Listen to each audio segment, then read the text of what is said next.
On episode 22 of Confessions of a Marketer, we're cutting the crap with Ben Afia.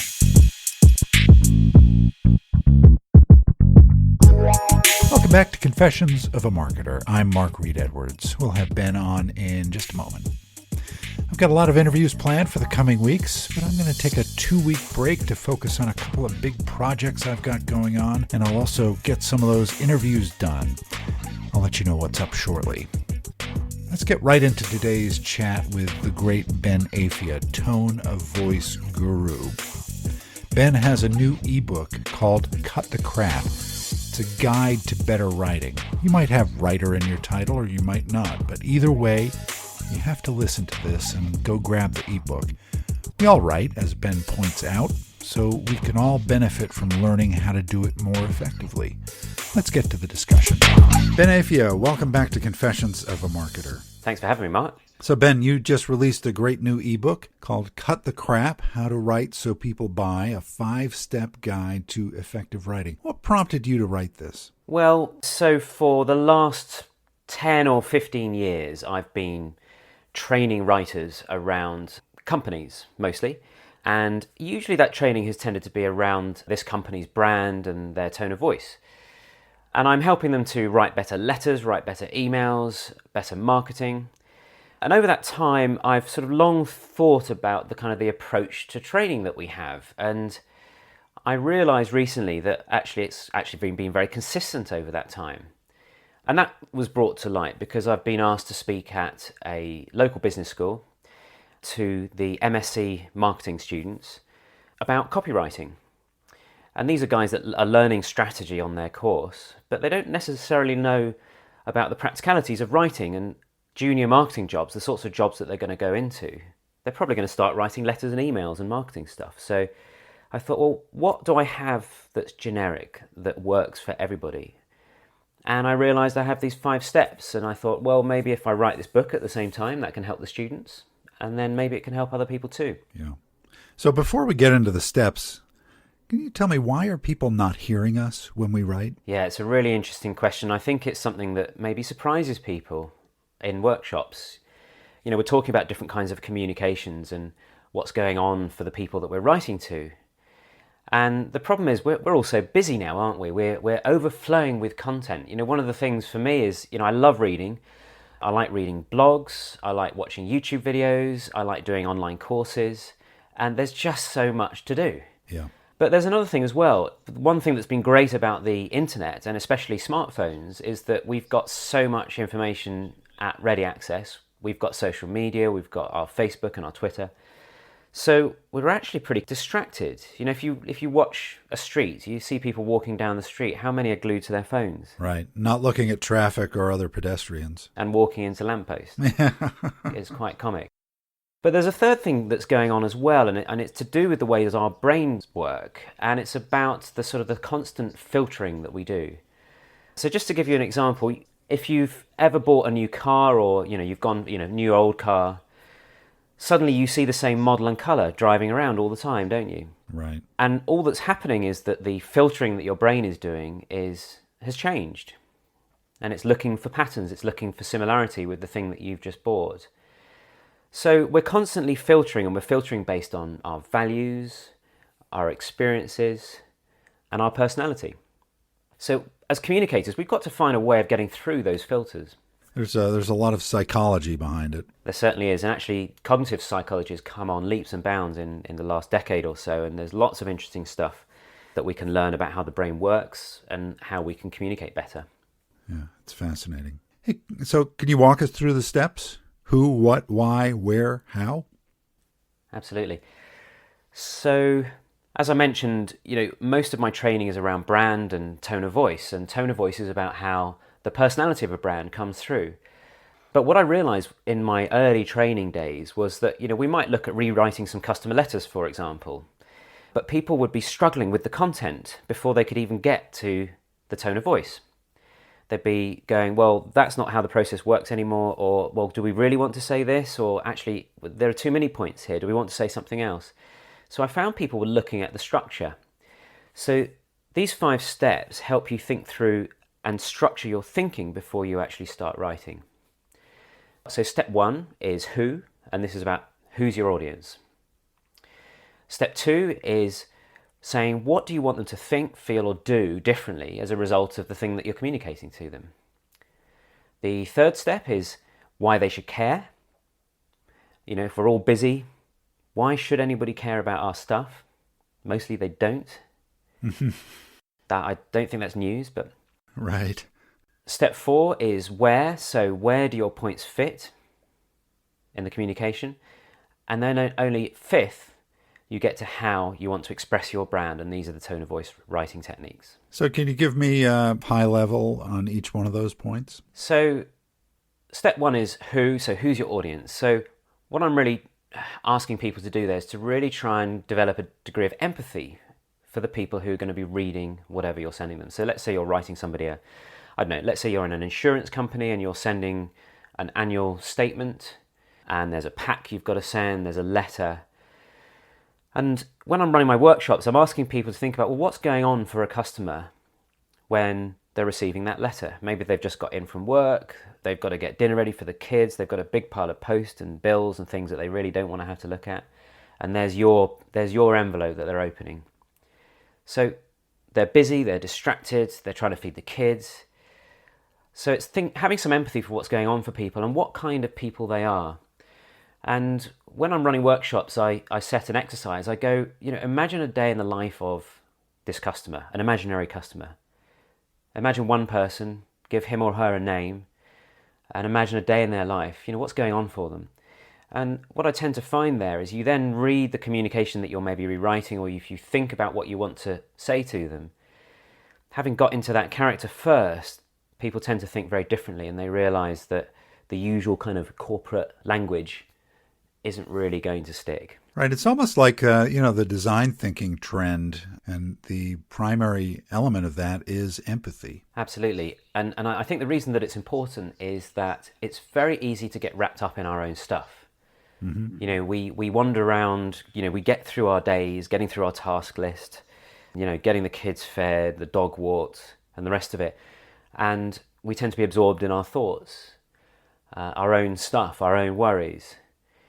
And so as communicators, we have to be thinking about what's going on for other people in order to reach them, in order to find something that they can relate to, and they will flag to them that this thing is important. Yeah. So what? So step two is what. This is what do you want your audience to think or feel or do differently as a result of your communication. So in all the businesses that I've worked with over the years, companies like Vodafone, Aviva, Google, you tend to get a lot of communications that have kind of arrived through the processes that are going on internally, but they're not particularly clear about what you want the customer to do quite often. So they can be to get information across, but often there's a motive, like we want them to pick up the phone and call us, or we don't want them to pick up the phone and call us. We want this letter to satisfy them with the information that they don't need to make the call. Because for big businesses, running big call centres is expensive, so you don't want calls. In other situations, you might be trying to sell something, or you might be just deepening the relationship, providing information. So the what step is really about getting really clear about what you want somebody to think, feel, or do as a result of what you're communicating to them. Great. How about why? So step three is why, and this is really why they should care. And why should they care? So this is looking for a hook or a spark that people can relate to, something perhaps in their day-to-day experience that helps them to relate to the thing that you're communicating and latch onto it.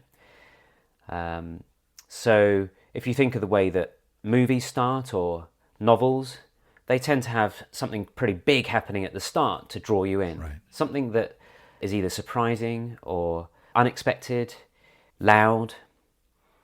It's a way of capturing your attention and the trigger that makes you go, I want to read this, I want to find out what happens next. And there's a few steps that I suggest in the book. So first, think about writing down the most powerful thing you can say about your subject. And really you're looking for something here that's positive, that's going to be interesting to them, and hopefully that they'd agree with.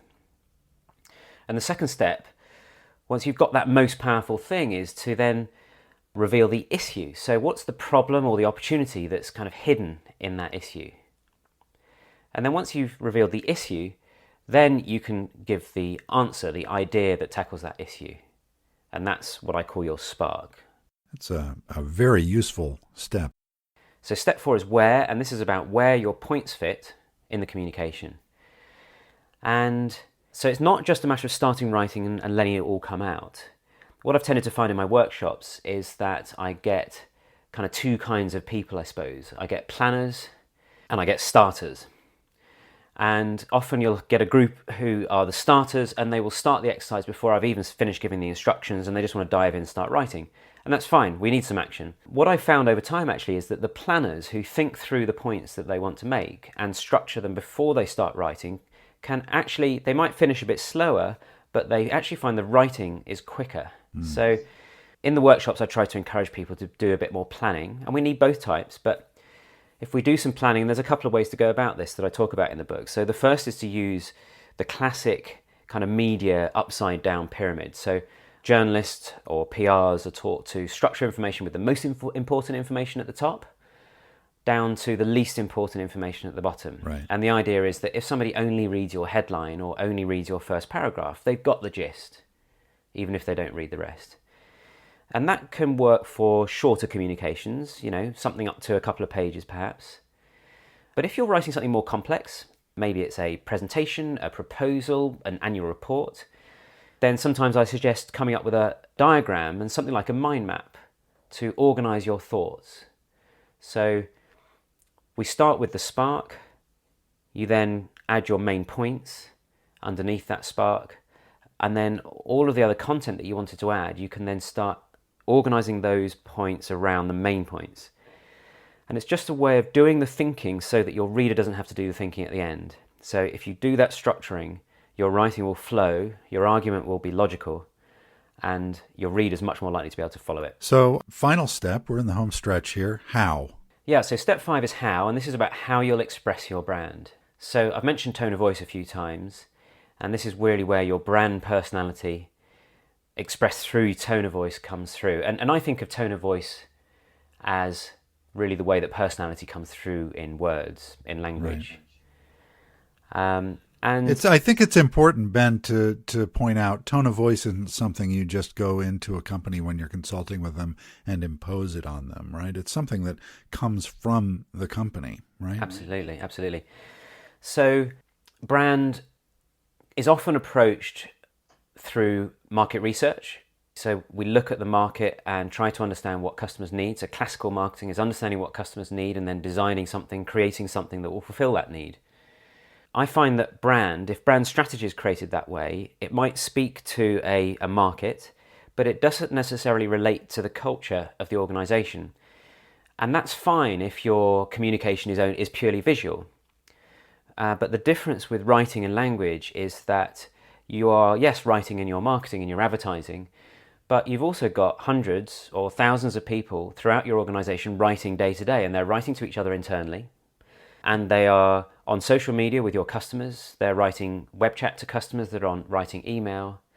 So you've got a lot of people responsible for writing things that customers see.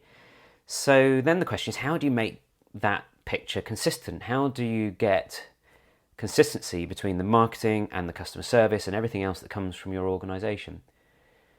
And the answer to that is tone of voice, or guidelines for tone of voice that help you get that consistency. And the way I like to go about finding that tone of voice is partly by understanding the market, but mainly by understanding the culture and what's true about your organization. And just to give you an example, if I can't come to your organization and try and make you very informal and chatty if you are a formal organization. So to give an example of that, I worked some years ago with a City of London brokerage firm who still came to work in pinstripe suits. My natural tone of voice, the way I normally write, is quite energetic and informal and conversational, and that wasn't a very good fit for that client. They needed something more formal, so I will then find a writer who has a little bit more gravitas in their writing. Right. So yeah, you can't impose a tone of voice on a company. You have to start from what's really working in that organization? What is that company, what are those people like when they're at their best, when they're really looking after customers, when they're looking after each other? And so I try to get a sense of their language when they're at their best, capture that into guidelines, and then it's about training people around the organization so that everybody can be using similar techniques to get a consistent tone of voice.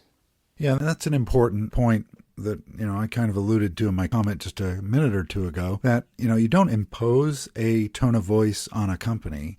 The tone of voice kind of rises up. It bubbles up from the company. And that doesn't mean that you have to be informal or formal. It's whatever suits the company, right?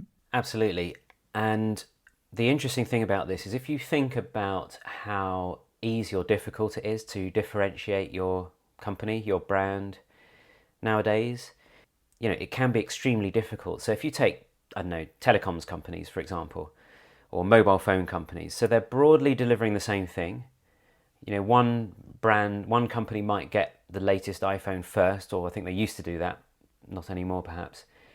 But mainly they're competing on the same level. They're buying the same 4G or 5G now, just been announced in the UK, network space. And they have broadly similar infrastructure, some stronger, some weaker. So it's actually deciding, well, what actually is differentiating for that service? And it partly comes down to brand, but it also comes a lot down to the culture and your ability to deliver good service. Right. So you can't create a tone of voice and slap it on top of that.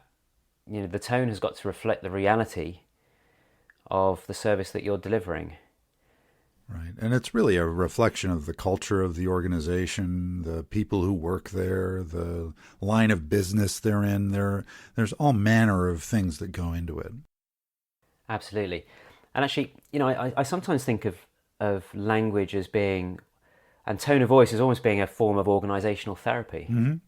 And what I mean by that is, when I go into an organization, one of the things I like to do initially is to gather lots of examples of writing. Lots of different types of communications, internal stuff, external stuff to stakeholders. And you quite quickly build up a picture in your mind of the culture of that organization so that the language is revealing the culture. But because the language can reveal the culture, and for the reason that every person writes, whereas not everybody is involved in design, the visual side of a brand, right. Everybody does write. So if you change the language, if you change the words, you can then change the behavior and therefore change the culture. So it's a very subtle but powerful tool for culture change. Yeah, it's a fascinating process. Having been through it with you and done it in other organizations, it really reveals something about the organization. Okay, we've all read the ebook now. What should we do next? How can we put this into action every day in our work? So there's a couple of things. What I suggest to people when they download the book is to have a piece of communication in mind when you read the book. And as you work through chapter by chapter, it really is a step-by-step guide. Have that communication in mind, and then practice on it straight away. So on the download page, I suggest, the book only takes about 15 minutes to read. So it's fairly quick. But if you give yourself half an hour to skim through it, and then at least 15 minutes to think about a piece of communication at the same time, you're going to start integrating the ideas and practicing the techniques right away. If you read it and shelve it, probably not much is going to happen. You might get something from it, but you do need to take action. Right. So practice on the first piece of communication you work on. You can also learn more, so flesh out some of the ideas. I've got lots of articles on my website and I link to that at the back of the book. And the third thing is I'm working on an online course that will take these 5 steps and bring them to life with videos and exercises and other materials to give you practice. So I've announced that there, and now I've got to deliver it. That's the tough part, huh? I'm halfway through, but it's a lot of work. But that's coming. Ben, this has been great. I encourage listeners to go to benafia.com and download this great ebook. Ben, thanks for being with me. Thanks for having me, Mark. It's been fun. I really want to thank Ben for being with me, lining up some great subjects for the next several weeks. We'll be off for a couple of weeks, though, so stay tuned. This episode of Confessions of a Marketer was written, produced, and edited by yours truly. T. Jordan of A-Class Productions wrote the theme music. Confessions of a Marketer is a trademark of Reed Edwards Global Inc., and this episode is copyright 2018. I'm Mark Reed Edwards. See you next time.